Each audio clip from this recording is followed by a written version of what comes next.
বিএসএফের বন্দুক থেকে এক ছাত্রের গায়ে গুলি। গতকাল রাত্রি আনুমানিক ৯টার সময় রহিমপুর বাজারে এসে একদল বিএসএফ মদমত্ত অবস্থায় এলাকার লোকজনের সাথে মাস্তানি ও গুন্ডামি শুরু করে এবং বাজারে থাকা ৭ থেকে ৮টি মোটরবাইক ভেঙে চুরমার করে দিয়েছে।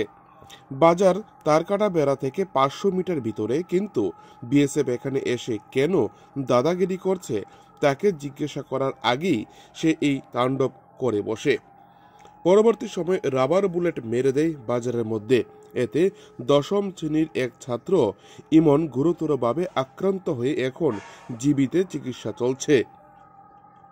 পরবর্তী সময়ে কলমচড়া থানার পুলিশ ঘটনাস্থলে যায়।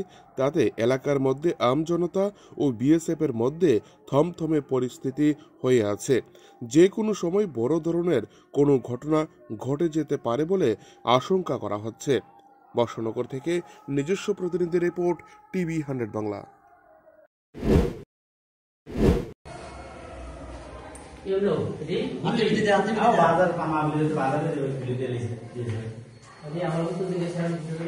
তোমার নাম কি?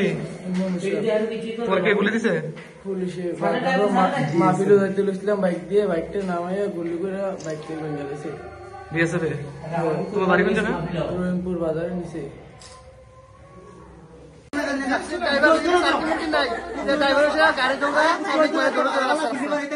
রাস্তা ধরে খালি মারে। কোন জায়গায় ঘটনা হয়েছে? রহিমপুর বাজারে মাহফিলে? হ্যাঁ, কিন্তু ড্রাইভার নেই, চাকরি পাইছে না, ড্রাইভার সাধারণ। কি কারণে গুলি দিছে? মাহফিলে গেছে, কারো ধরন ধরে না ধরন দিয়েছে, গুলি করে লেছে। কয়জন গুলি করছে? একজন।